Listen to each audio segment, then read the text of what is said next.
It's time. Time to get credit for the work you've done. Time to get the recognition you deserve. With Purdue Global, you can move forward in your career, for your family, and for yourself. You're worth the investment in yourself to earn a degree you're proud of, a degree that employers will respect. Purdue's online university is designed to support working adults like you who know it's never too late to accomplish your goals. It's never too late to make a comeback. It's time to start yours today at purdueglobal.edu. This episode is brought to you by Navy Federal Credit Union. It's a special thing to be a member of Navy Federal because they are a member-owned, not-for-profit credit union that invests in its members with amazing rates and low fees. That's why members could earn and save more every year. Plus, they serve all branches of the armed forces, veterans, and their families. So if you're interested in becoming a member, learn more at NavyFederal.org. At Navy Federal Credit Union, our members are the mission. Insured by NCUA. Episode 321, The Enneagram and Your Spending. Welcome to the Frugal Friends Podcast, where you'll learn to save money, embrace simplicity, and live a richer life. Here are your hosts, Jen and Jill. Welcome to the Frugal Friends Podcast. My name is Jen. My name is Jill. And for all you Enneagram nerds out there, this one's for you. It is truly out of our comfort zone. But we are excited to talk about how your Enneagram impacts your spending. And for those of you who don't know what an Enneagram is, it's just essentially a personality profiling system that gives you a different number from 1 to 9. There's a whole lot of deep dives you can take into the Enneagram. Chances are, if you're listening to this episode for this very reason, you might know more about the Enneagram than Jen and I do. Neither one of us are experts on it. Neither one of us are trained, certified Enneagram coaches or whatever the certifications are that you can get. But that might offend you if you are super into the Enneagram.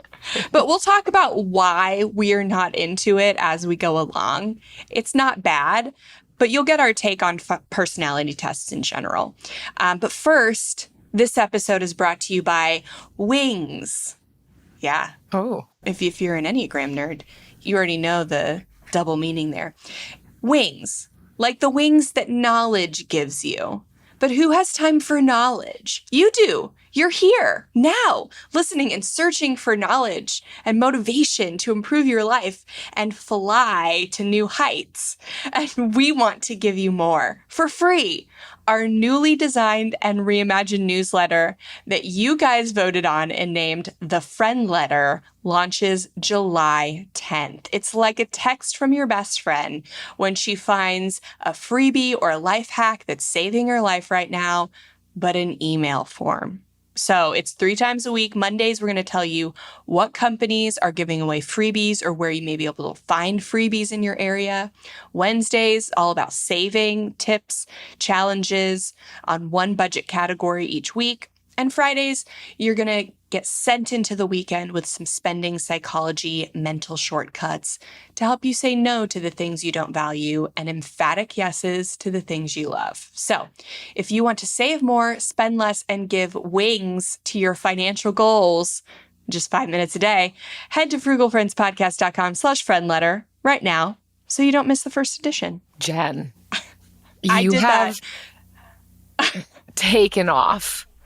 Get it? It's a play on the word wings. But also, I know is the most animated I have ever seen you. I felt and I was watching you as I read it, and I got more animated because I saw your face. I felt like I was listening to you practice your reading for an upcoming audition. Like all of a sudden we're into the world of Jen's trying to be an actress. I'm in my voice acting era. Oh, so. That was good. I can't say I paid attention to much other than your level of excitement, but Thank the you. gist is good. Get the friend letter. Yeah. My friends. frugalfriendspodcast.com/friend letter. You're going to love it. It's brand spanking new. If you're already on our email list, don't worry. You're already in there. You're already signed up. You're already going to get it. But if you have not gotten an email from us or have unsubscribed because you're trying to clear out your inbox, I get it. But resubscribe, because you're going to want to see our email in amidst all of those sales emails that you're getting, because you're going to click on our email instead of the sales email so you can get saving tips and not be tempted to spend. Yes. All right. So before we get into Enneagram, some episodes you might want to queue up for after this, episode 279, tips to avoid impulse spending. There is no personality type that's more prone to impulse spending than another. We'll talk about that more. So 279 talks about impulse spending, how to avoid it. And then episode 260, how to cut back on emotional spending. That was a rerun that we did with Leslie Tane. And again, no personality type is safer from emotional spending than another. So, I mean, there is no personality type, gender, income that is more prone to these types of things than other people. And that's what we really want to get across to you, while offering some fun anecdotes that everybody loves knowing more about themselves and being unique from other people. And so we're going to give that to you. Don't worry. We're going to give that to you and make you feel real good about yourself today, and maybe show you some places you can improve. Well but done, mostly Jen. feel good. Yeah, we always want you to leave here feeling good. Mm-hmm. So this first article comes from Truity, and it talks about your Enneagram type and your financial habits. There's a specific survey that they did that we want to talk through. But I first want to give a little bit more of my caveat here, just so you know who's talking to you as we look at the internet here. It had always come as a surprise to a lot of people, even now, friends and my clients working in the mental health space, that I am not all in on a deep understanding of the Enneagram. I'm aware of it. I've taken the tests. I will talk with people about it, but only to the extent that it is useful and helpful for people. I think I view the Enneagram and other types of personality tests, the Myers-Briggs, or even things like diagnoses, as tools, ways to understand ourselves. But for me, I've not gone all in on one thing and built an entire life and world around that. And that's okay if that is what people choose to do. Again, if it's helpful for them in understanding themselves and their relationships. But I think as it relates to finances, if you are a person who really connects with your Enneagram type, you love the Enneagram, then this can be useful to understand what is it about me and my personality and the way that I'm wired that is going to give me, impact my finances.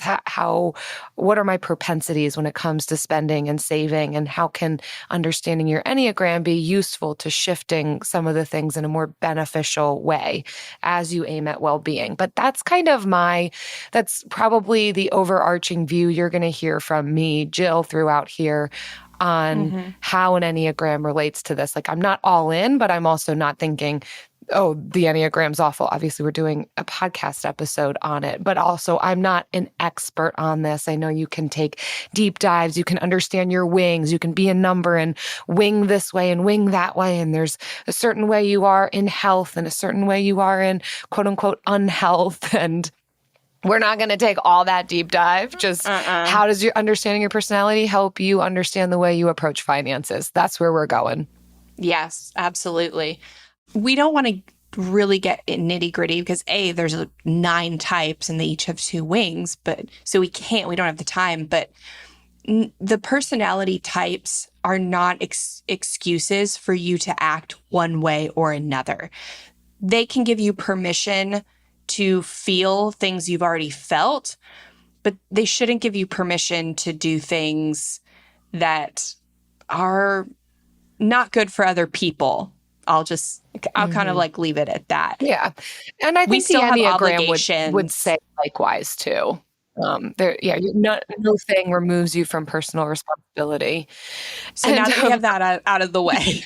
And of course, people who are super into the Enneagram are like evaluating our responses and are like, sorry. That's the 8 in you. Of course, you're being a challenger. Like the Enneagram isn't this thing that you should build your life on. I have a story for later. Nice. We'll save it for later, but it is a tragic Enneagram story. For Enneagram, every Enneagram nerd should hear it. Many of my close friends are super into this, and I love them, and I love the ways that they are implementing. But yeah, so this Truity survey that they did, they surveyed 58,000 people, which definitely meets Jen's standards of... Well, that, and they probably surveyed people that are into personality tests, not into just financial topics. I don't like it when finance websites survey their subscribers because they have already a bias. So this is a third-party neutral like place where they surveyed these people. So I do really trust this particular survey. Yeah, so we're just going to go through the top results that the survey found before we get into our next article and talk about the deeper aspects of how each Enneagram type intersects with money behaviors. Yes. So we'll go through, it's not a lot of results, but we'll go through the financial trends by Enneagram type. So the first one is most likely to stress about having enough money for the future. So most types claimed that their biggest financial stressor was spending money when they shouldn't. But there are 3 types that reported the other response, that they were stressed about not having enough money. So this is the type that kind of leads more towards hoarding money and not living their life. So this is probably going to be a lot of our listeners that love to save, and find this guilt almost when they spend money. So these 3 types are like a drum roll. Yes. Type 1, 5, and 6. Those are the it. And that's because 1s are very rule following. So they're probably more inclined to fear not being responsible enough with their finances. 5s often fear they won't have enough resources, which may drive this fear of not being able to sustain themselves. And then lastly, 6s likely view money as a component of security, which is why they fear they won't have enough of it. So there you have it on that one. The next trend that they found was Enneagram 3 is most likely to report they were very motivated by money. Very motivated being in quotes, probably very highlighted motivated and underlined. Yeah. So type 3s are the achievers. Each type has kind of this title that goes along with it. And of course, there's so much you can read about each type, but type 3s are known to be the achievers. There's a lot that means, but that they were most likely to report that they felt very motivated by money, with 41% claiming that it was an important driver in their decision making. Of course, 3s, who are historically achievers, can be intensely focused on obtaining success. So, of course, it makes sense that their salaries and savings is one of those ways to define that level of accomplishment and achieving by having a big salary, a hefty bank account, maybe even saying yes to certain things just because of the monetary amount attached to a job or doing XYZ is, motivated by money. All right. So the next one is most likely to report they were not motivated by money at all. Drum roll. Type 4. So money isn't everything, but it does help us do more. That's what the article says. The type that was most likely to say they weren't motivated at all to earn were 4s. The individualists are not materialistic and are perhaps more comfortable defining themselves by their uniqueness and not their paychecks. So What beautiful people. Trudy also has an infographic about these financial habits. And while it says 4s are the most likely to report they're not motivated by money at all, 9s are the least likely to say money is a very important motivator in their lives. So I would say 4 and 9 are pretty similar on this. Yeah. The next statistic on here, where it said 23% splurged the most on media, like streaming and gaming, the ones who answered in that way was Enneagram number 5.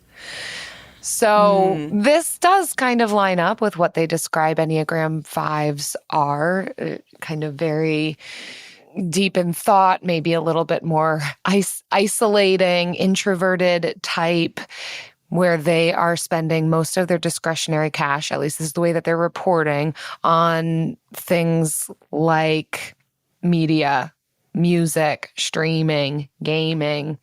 That's where those who are Enneagram 5s reported spending most of their splurges on. Instead of like clothing and travel and dining, which is what other types are more likely to spend their discretionary cash. So, all right. And then the last one for this article, we're going to spend much more time in the next one. 44% said they were happiest about experience purchases. So it's not just all millennials who prioritize experiences over things, but it's especially millennials that are, drumroll please, type 7. So every other type besides 7s said they were most happy with purchases they made that were useful. True to their personality as adventurers, 7s claim experience purchases were their best use of funds. So I do trust this survey, but I also will say the caveat is that I assume most of these people already know their Enneagram and have been told. So if they got 7, they were told they value experiences over things, and so they're living into that. But also taking into consideration they took a test and told the test that they enjoy experiences. So it's like, what came first, the chicken or the egg? The personality or the personality test? Who knows? But we're gonna hope that the personality came first. And if you are an Enneagram type 2 and 8 and you did not hear your number called out in these survey results, blame Truity. But also we'll get into our next article. They didn't have like specific things on, like most likely to, but we're going to talk about each type in the next article. They do have it in the infographic. Oh, do they? So, yes. So type 2, but they just didn't come with like any percentages or anything. But 2s spend the most discretionary cash on clothing and dining. So you eat good and you look good, 2s. Thank you. And you just are good people. 2s are the most interested in the Enneagram because they are the best people. So they're the ones who are like, yeah, we love the Enneagram. What's your Enneagram number? And it's really because 2 is like the epitome of being a good human. So the Enneagram's great for them because it reveals such beautiful things about them. For the rest of us who are told we're like a 3. She's talking to like, a particular 2. I mean, Sharon Mangum, I see you. Okay. There's plenty. There you go. Any 2 that I've ever met. They're selfless. They care about others. They're great friends. They're not money motivated. They're up there with Mother Teresa. Mother Teresa was a 2. But like a good-looking Mother Teresa with like nice clothes. Yeah, I mean, we don't know what Mother Teresa looked like in her 20s. We kind of do, I think. Some people do. Yeah. And then 8s. So they're grouped in with 3s. 8s and 3s are the most likely types to earn 6 figures or more per year. So, hey, girl, hey. We with you. Yes. All right. So those are the survey responses. Those are the results. AI might be the most important new computer technology ever. It's storming every industry, and literally billions of dollars are being invested. So buckle up. The problem is that AI needs a lot of speed and processing power. So how do you compete without costs spiraling out of control? It's time to upgrade to the next generation of the cloud, Oracle Cloud Infrastructure, or OCI. OCI is a single platform for your infrastructure, database, application development, and AI needs.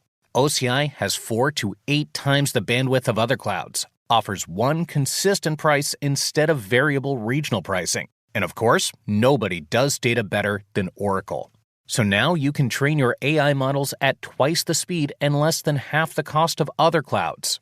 If you want to do more and spend less, like Uber, 8x8, and Databricks Mosaic, take a free test drive of OCI at oracle.com/strategic. That's oracle.com/strategic. oracle.com/strategic. We know New Year's resolutions often don't stick. In fact, on average, they last around 30 days. So if saving money is on your 2024 resolution list, here's a foolproof way to stick to yours. Switch your phone provider to Mint Mobile. For a limited time, wireless plans from Mint Mobile are $15 a month when you purchase a 3-month plan. That's unlimited talk, text, and data for $15 a month. For those of you paying close to $40 a month for just one phone line, this means a savings of $300 over the course of the year. We especially like Mint because all plans come with unlimited talk and text and high-speed data delivered on the nation's largest 5G network. To get this new customer offer and your new 3-month unlimited wireless plan for just $15 a month, go to mintmobile.com/frugal. That's mintmobile.com/frugal. Cut your wireless bill to $15 a month at mintmobile.com/frugal. Additional taxes, fees, and restrictions apply. See Mint Mobile for details. So let's dig into our next article, how to improve your finances based on your Enneagram type. And this comes to us from Dollar Sprout. But more specifically, Jen. I wrote it. Comes from Jen. Yeah, I wrote it. $4 Sprout. Yeah, I wrote it for Dollar Sprout. So while we're not experts, we are researchers. Yes. So I didn't say I was totally unfamiliar with the Enneagram. I'm not obsessed with it. But I was really interested in discovering the correlation between personality types and spending and budgeting. So what did you think of this article, Jill? Be honest. Yes, I thought it was amazing. So good. Wow. Yes, no, truly you. though, I think that it gave a really great overview. First of all, it does come with an infographic, which we all love. We love pictures that really kind of gives an overview of each Enneagram type and what that type means for your spending. But then you give just a really digestible segment on each one of these Enneagram types. How does this Enneagram type relate to money? And then what does that mean about spending and saving? And maybe 1 or 2 things that type could try in order to improve their spending and the way that they spend. So we're going to go through all of them so that all of you feel really quickly seen and known. Number 1, the reformer, aka the budget lover, if we were to describe each of these Enneagram types in a different way than their typical title. So ones tend to be rational, self-controlled, maybe even erring on the side of perfectionists. They may suppress their own needs and desires to show others that they have it all together. They may also suffer from a harsh inner critic. And so this very kind of black and white view of the world can make them really good at budgeting. That kind of perfectionist thing helps you to really do really well in the spreadsheets, which is great. But so the drive for perfection can motivate the one to stay under budget in every single category. And I like some of the examples that you give throughout here. This one girl, Brittany, shared in our family budget, my husband and I each have $100 to spend as discretionary money every month.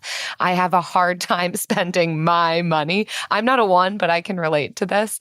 So one of the things that type 1s can do to improve their spending is by making sure that their budgets include the things that they value, giving themselves permission to spend money on them. And that coincides with that kind of harsh inner critic, being able to speak kindly to yourself, learning what that looks like, and being able to give yourself permission to spend, especially if it's attached to the things that you value.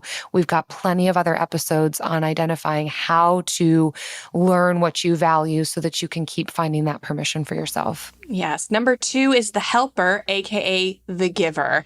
So 2s are the best people in the world. They are caring, helpful, relationship oriented, and their desire to be needed and appreciated leads them to generously give money and time to family, friends, and causes they care about.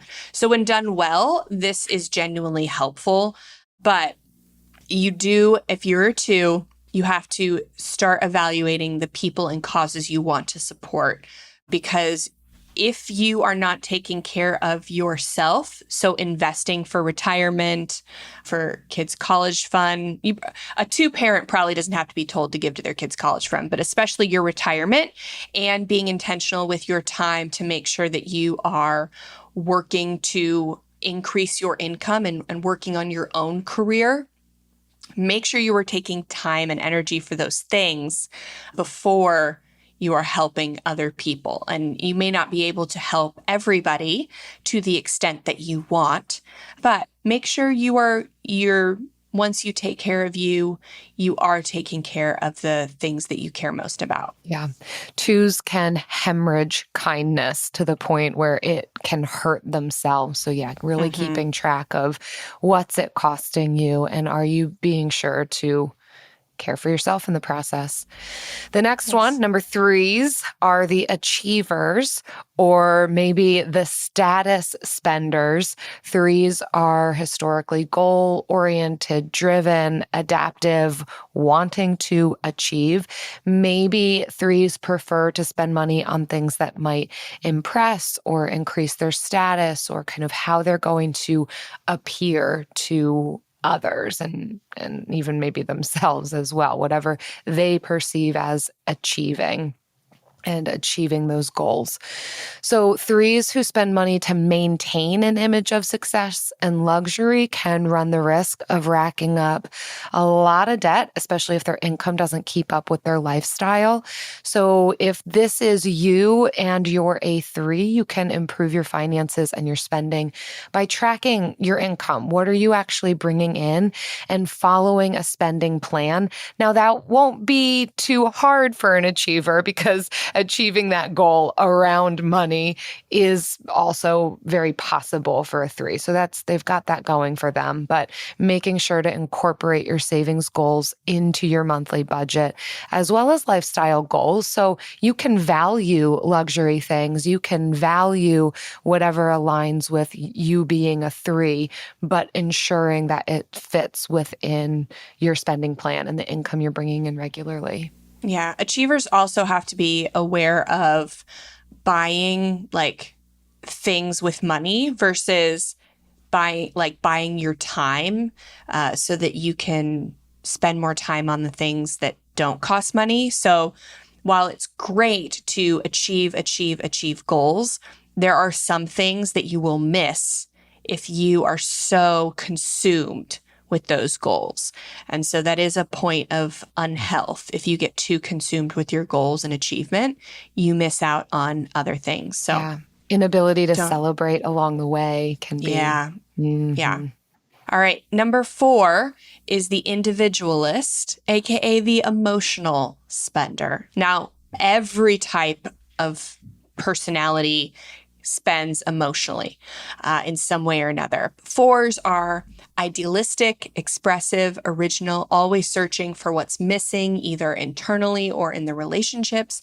And many express themselves well through art. And then because of the sense that there's this void to fill, 4s can sometimes be more prone to emotional spending. So buying things to make you feel happy or validated. So buying things as a treat after a successful day or a long day or for a vacation. So find ways to express yourself that do not cost money if you're a 4.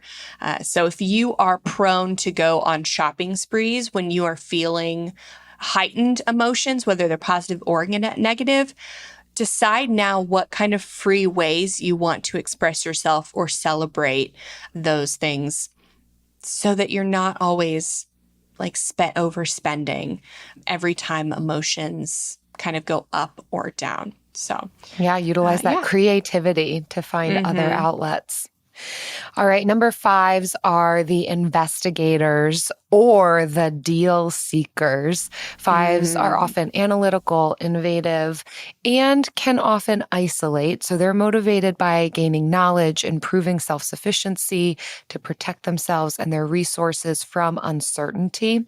5s are naturally great at budgeting, kind of understanding how to allocate resources. But when they do have to spend money, sometimes their attention to detail and research skills make them great at optimizing every dollar, but sometimes it can be just for the sake of the deal. And so one of the things that 5s will need to be paying attention to improve spending is really evaluating the purchase, whether it's actually a need or aligns with your values or has been a part of the plan, or if it's just a great deal. You can save a lot of money with a good deal, but not spending money can save even more. So just being aware of what is the motivator behind spending right now. Is it just because it's a really good deal, or is it actually something that's within the plan, something I need or want or aligned with my values? So that's what the 5s can focus on. I can also see 5s getting very deep into travel hacking, like having 20 credit cards and knowing which card does what, where, and max optimizing travel hacking points to like hundreds of thousands of points. Yeah. And then, being really good at that. So or feeling like a curse. Failure if you didn't optimize it all, or if you did something and you didn't get the deal because you are so analytical and innovative and research driven that sometimes that can be a pain point. But again, give yourself permission. It's okay if you didn't do all of the things. 6 is the loyalist, aka the saver. So 6s are hardworking, responsible, and trustworthy. They are loyal to a fault and will fiercely defend the people they care about. 6s believe that if anything can go wrong, it will. And it's that belief that leads them to enjoy saving their money more than any other personality type. So it says here the 6 is I wrote it, but in my research I found the 6 is the only Enneagram type that has 2 variants when it comes to how they deal with fear. So phobic 6s are loyal to systems and belief and run from fear. Counterphobic 6s are loyal to the idea that all systems and beliefs should be questioned, and they'll seek out things they fear in hopes of conquering them, which seems so opposite, but is the same type, which is crazy. But interviewed one Enneagram 6 that said, I tend to save and prep for some downturn I know is coming. My counterphobic nature has also led me to seek financial security through alternative investments that are on the fringe. So it's kind of this, like, if you felt like you have this kind of like bipolarism with money, that's actually very normal for a type 6. So the best advice that we can give is if you're a 6, find comfort doing the math to determine how prepared you really are. Use an emergency fund calculator, prepare, but also don't go off the deep end. So evaluate what your actions are. Don't be too fearful. Don't be too risky.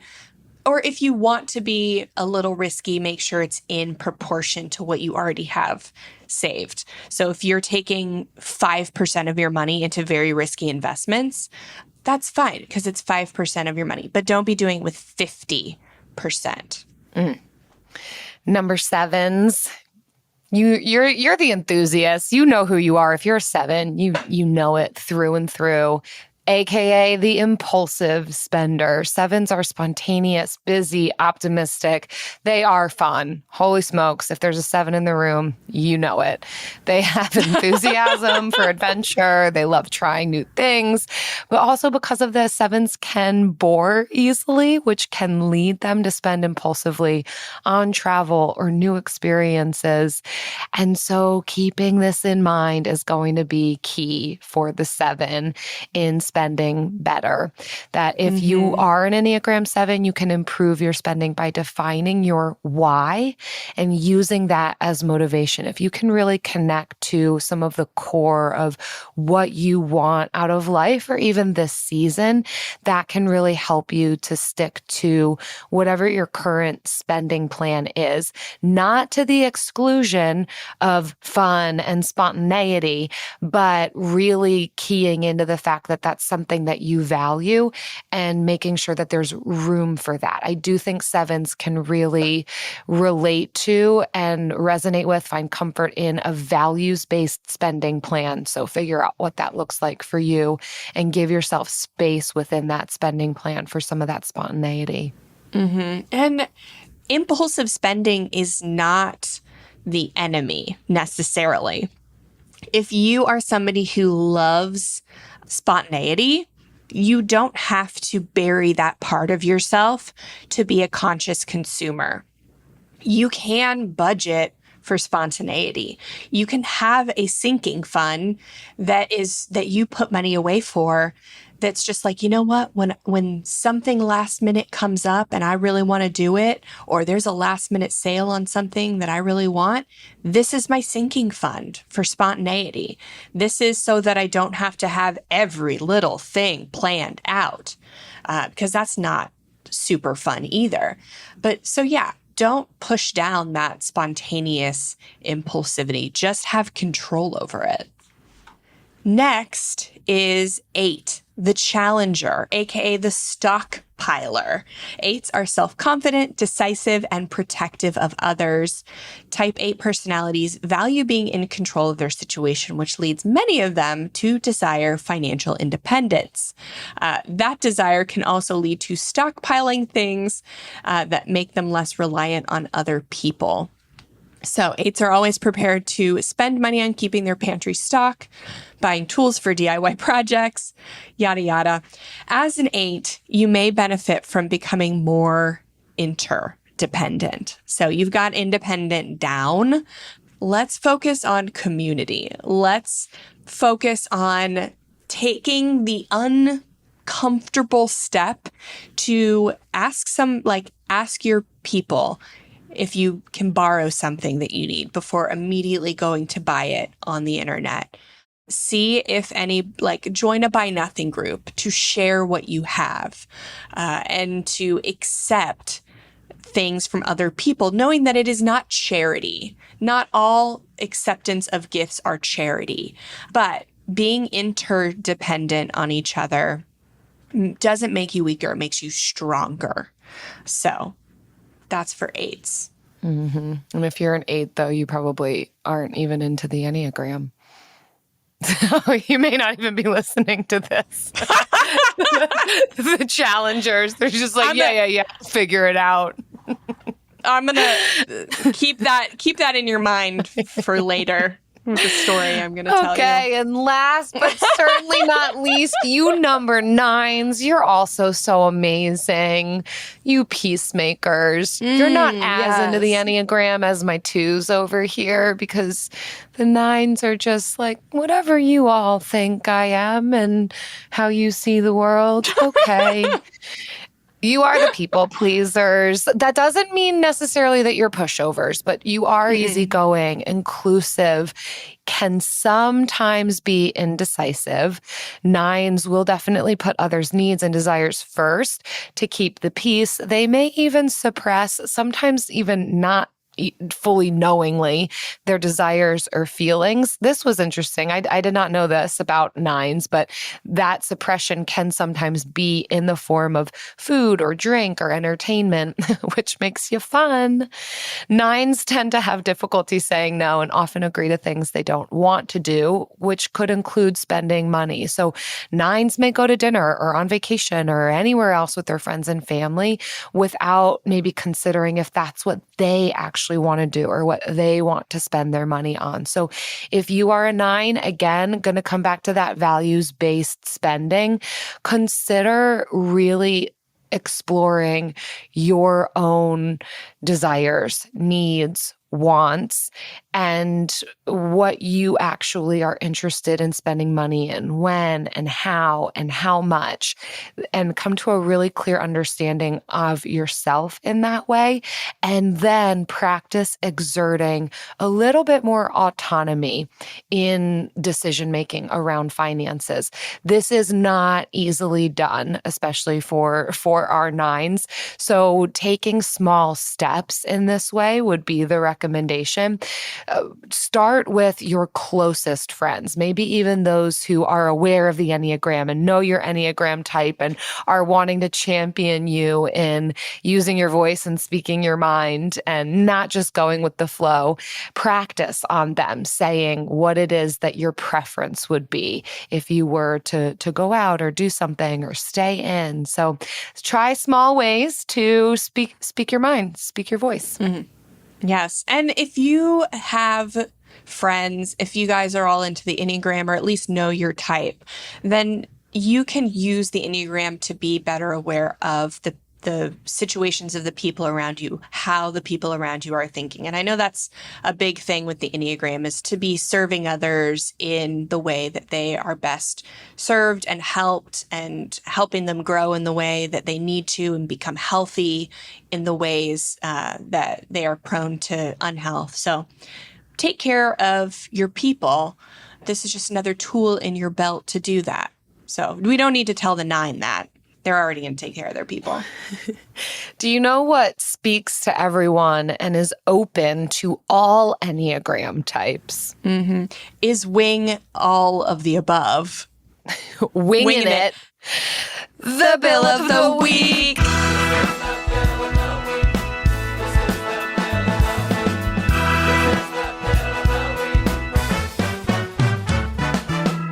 That's right. It's time for the best minute of your entire week. Maybe a baby was born and his name is William. Maybe you paid off your mortgage. Maybe your car died and you're happy to not have to pay that bill anymore. Duck bills, Buffalo Bills, Bill Clinton. This is the Bill of the Week. Hey y'all, it's Corey. I wanted to call in and just let you know that I was able to pay off my second student loan with my tax returns. So now I only have one left to focus on. And my plan is to have the minimum payments for my first two loans that I've already paid off go towards my last one. So I'll be able to drastically change the term of that loan by focusing everything and all those resources to that final one. Thank you for everything, and I hope you guys have a great day. Yes, congratulations, Corey. Oh, you've been working so hard on that. We are so proud of you. This is so exciting, especially when you can see each one being chipped away at and utilizing some of that additional money, like a tax return, in some really wise ways to get rid of these student loans, and how amazing that will feel when that final one is completely gone. We're here celebrating with you along the way and looking forward to celebrating with you when it's all gone. If you all listening have a bill for us, if it's about paying down bills you don't mind paying, what it's like to be a person whose name is Bill, if you just got a pet and you're unsure what to name it and you want us to convince you to call it Bill, go to frugalfriendspodcast.com/Bill. Leave us your bill. We all agree that reducing carbon emissions is a good thing, and once again, Toyota is leading the way. We hear a lot about fully electric vehicles, and Toyota has them, with more on the way, but we also know a BEV is not for everyone. Whether it's because of cost, range, or concerns about finding a charging station when you need it, plus the raw materials used to manufacture batteries are limited. Enter Beyond Zero, Toyota's vision for a carbon-neutral future, in vehicles and manufacturing plants too, in the years ahead. The materials used to make just one long-range battery for an EV could be used to make batteries for 6 plug-in hybrids or 90 gas-electric hybrids. That's why Toyota's position today is electrified, diversified, empowering you to choose how to reduce your own carbon footprint with the vehicle that's right for you, a hybrid, plug-in hybrid, or battery EV. So shop, learn more, and get details at toyota.com/Beyond Zero. Toyota. Let's go places. It's never too late. Never too late to earn a degree. Never too late for a comeback. Between your busy career and taking care of a family, it can feel like there's never a good time to go back to school. But your time is now. Time to start your comeback with Purdue Global. As Purdue's online university for working adults, Purdue Global is dedicated to supporting adults like you who know it's time to earn the recognition you deserve. You have the experience, you have the knowledge. It's time to get credit for the work you've done. You can balance work, family, and everything in between while earning your degree. It's time to move forward in your career, for your family and for yourself, with a degree you're proud of, a degree that employers will recognize and respect. You're worth this investment in yourself to earn a degree you deserve. It's never too late. Never too late to go back to school and come back stronger with an education you can trust. Now is the time for your comeback. Start yours today at purdueglobal.edu. And now it's time for the lightning round.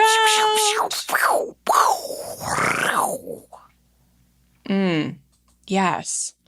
Today's lightning round is actually a question from Reddit that Goldie got and amended for this episode. It's what's the most your type in quotation marks, what's the most your type thing you've done that relates to saving or spending? First, Jill, what is your type? So this is the Who biggest are you? hurdle. This is the hang up, Right? Jen. Mm-hmm. I know. I don't know. And Take it with maybe a grain of salt. What do you think? Okay. I am either a 3, 5, or 8. Okay. So I'm Yes. sure someone could be like, who's super taking a deep dive. They're like, well, then, yes, you're a 5 and you wing 3 on Tuesdays and Fridays and you're an 8 on this day of the moon cycle. And when you're in really into the moon unhealth, you're a cycle. 1.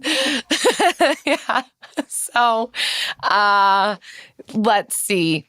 I don't know. Okay, here's something I'm doing right now. I don't know if I'm doing it for status, for achievement, for power and control, or for my own stockpiling desires, but I do create a meal plan. I've been doing this since January 2023, and where are we at? We're deep into the summer of 2023. So half the year I've been doing a meal plan. I plan my meals for 2 weeks at a time, breakfast, lunch, and dinner. I know how most meal plans have just dinner. I don't know why, because the rest of the world really still eats breakfast and lunch. But I have a 2-week meal plan on my fridge, what breakfast, lunch, and dinner is going to be every day. I mean, you know me. Breakfast every day is a smoothie from my Vitamix. So don't get it twisted. I don't even write that down. That's just the plan always. So there it is. I think that's a type. That's probably a thing. That's a type. I don't know if that's because I'm a 3, 5, or 8, but I don't think you're a 5. I think you're a 3 or an 8. The last time I took it, it said a 5, and there's a lot that I relate to with 5s, but I'm not a gamer. I'm probably a little bit more a 3 or 8, but a lot of the very core things of 3s I don't relate to. You know me, I'm eating hot dogs, not buying Chanel. So I couldn't care less. Yes. And that's the most 8 thing for me to say. And yet the most 5 or 2 thing I've done is never make more than $50,000 in a year. Like, I don't know. I'm all over the place. Back to you, Jen. Tell me what's wrong with you. Ditto. Sames. Absolutely the same. We are the same. I think I'm either a 3 or an 8. Okay. And here's that story that you've been waiting all episode for. So I thought I was a 3. I was like, okay, I'm a 3, whatever. And then I went to this business like mastermind retreat with a bunch of people I didn't know. And this one girl who was super into the Enneagram, after talking to me for 30 minutes, she was like, "You're an 8." And I was like, "You don't know me." She's like, and that's why you're an 8. Yeah. And so she was just like, all this, like, "You're an 8, you're an 8, you're an 8." And I was like, "I don't think so. I don't like you. You can't fit me into a box. I'm different." Yeah. It was so off-putting how she was very aggressive with how much she thought I was an 8. And I was very angry with how presumptuous she was. And that anger lasted a while because you came to my house after that retreat and we chatted about this for about an hour. I do remember this. I was like, well, the audacity. You read a book about personality tests and now you're trying to tell me who I am? Like, what nerve? And now true Enneagrammers, like the ones who have gone through the certification, are going to say, "Oh, see, that's a misuse of it," because this does get on people's nerves of just trying to label those around you versus just looking at what am I and how can it inform me to be the best version of myself. Yes. So, but I did get home and read about the 8 and I was like, shoot, I think I'm an 8. And so maybe that story right there is the most 8 thing that I've ever done. It's just... Yeah, but how does that relate to your money? I paid money for that retreat.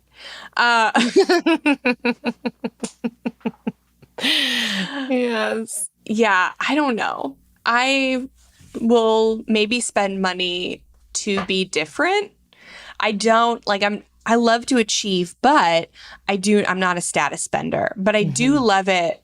I do love buying something quality and the thought that is, man, people will think I'm successful, like if they see me with this. And I like that. But little do they know, you know? So pick this up on the side of the road. So there's that. But I think it's probably more of I'm probably more of an 8. And I am definitely highly motivated by money. So I love money. And I think I say that a lot. And that's why I do what I do. So I'm not image conscious. Probably. I'm not image conscious, but I do love money. It's why we have ads on the show. It's why we don't do the show for free. Like, I mean, honestly, it is free. It's free for listeners. It's free for you. Yeah. But like, I get paid. Like, I wouldn't do this show if I wasn't getting paid. Because Jen, Jill and I hang out all the time for free. Like, that's true. Without having an agenda. Because I've always of things said, to talk like, about. I would probably keep doing it because I just get to hang out with Jen. You're like, I would stop immediately if they weren't paying me to talk to you. I wouldn't stop hanging out with you. I would stop doing the show. Okay, and just hang out with you. Glad we're getting paid to do this. Wow, thanks so much for being here and listening, my fellow frugal friends. Holy smokes, if you made it through this whole thing, just thank you. Ultimate gratitude. If you have something to say, email us. And Don't tell us what your wing review is. it. Yeah. Tell us who we are. Pop into our DMs and tell us who we are. If you are an According to expert the on Enneagram. Enneagrams, yeah. But either way, hopefully you got some helpful spending tips depending on your personality type. So many of you know that we have a membership for our listeners who are paying off debt. We've got all sorts of Enneagram numbers in that membership. I don't know. I'm just going out on a limb because there's different people in there. So most likely they have different personalities. But we're doing monthly money challenges and offering accountability groups, which is good for every type of Enneagram number and person.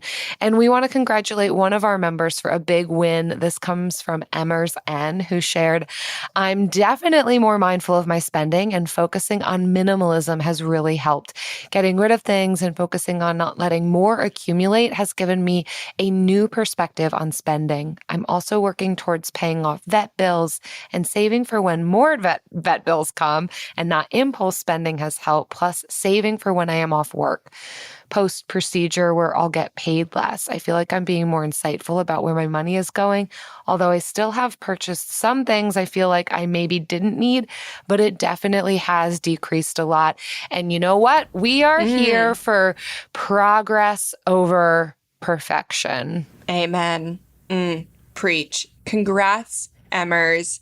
You are on an awesome path. Yes. You are doing the most. We're so proud of you. If you want to surround yourself with people who are focused on the different ways to understand themselves and their spending, improve their spending and saving and habits, this membership is definitely a really great community. Again, we've got courses, interviews, challenges. For those of you who like to gamify things, I'm looking at you, number sevens, and so much more. Head to frugalfriendspodcast.com/club. Check it out. See you next time. Frugal Friends is produced by Eric Siriani.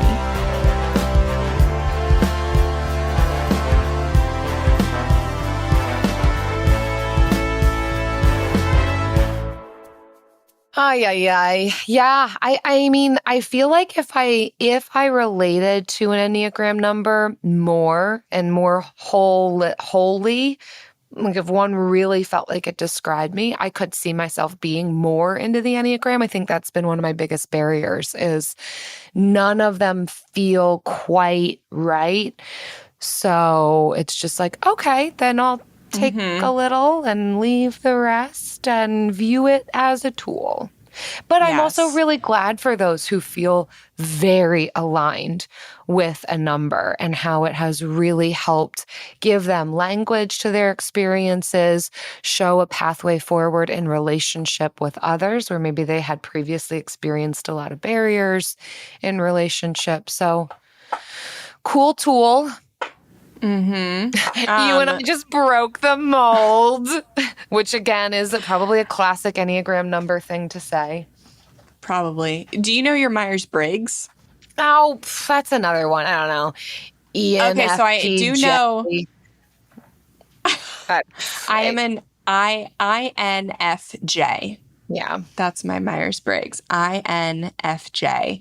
And from what I have read, it is the rarest type. So maybe that's why I'm more into that one, because I just feel rare. I feel different, which is probably a very 8 thing. Yeah. But I'm definitely more into that one. And that's the thing, like, if you're not going to connect with it, then it's only going to be frustrating and not a useful tool. So I feel like we only pick up tools that are useful. Otherwise, what's the point? Yes, but I would love to make as much money as the 8s say that I should.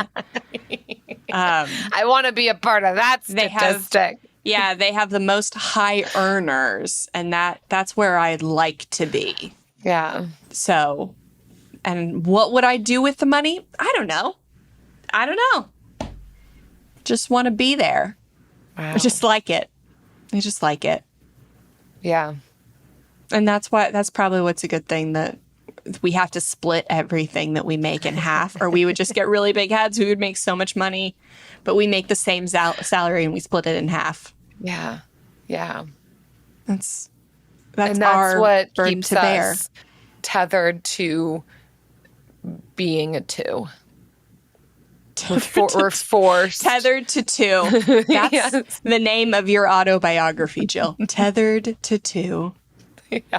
Coming this December. Where I surround myself by 2s to offset all of the horrible tendencies I have. Yes, and 2s won't even like surround themselves with me. I spend 30 minutes with me, and they're like, they're just "You're an scared. 8, bye." Yeah. I bet that girl that forced me into being an 8, she was probably a 2, or maybe she was 7. a 6, 7. Gosh, I don't even know the difference. I don't either. Look, we're just throwing numbers out. We're going to get ourselves canceled. Well, for sure. All right. I'll give you a number. It's cancel. With the best all-inclusive vacation deals to Mexico and the Caribbean, booking your getaway with Cheap Caribbean Vacations means you have more freedom to do your deal. Whether you want to enjoy snorkeling, endless margaritas and more, or simply soak up the sun and sand in a tropical paradise, Cheap Caribbean Vacations has your deal for that. Plan and book the exact getaway you want at exactly the right price for you by using our exclusive budget Beach Finder, or find a featured all-inclusive package to Iberostar Hotels and Resorts and do your deal at cheapcaribbean.com. Bring home Napoleon. Destiny has brought me here. The action epic from acclaimed director Ridley Scott. What is your name? Napoleon. You are the greatest leader in the history of the world. Witness the rise. You are nothing without me. Of the legend. Starring Academy Award winner Joaquin Phoenix and Vanessa Kirby. I'm the first to admit when I make a mistake. I simply never do. Napoleon. Buy or rent on digital now. Rated R.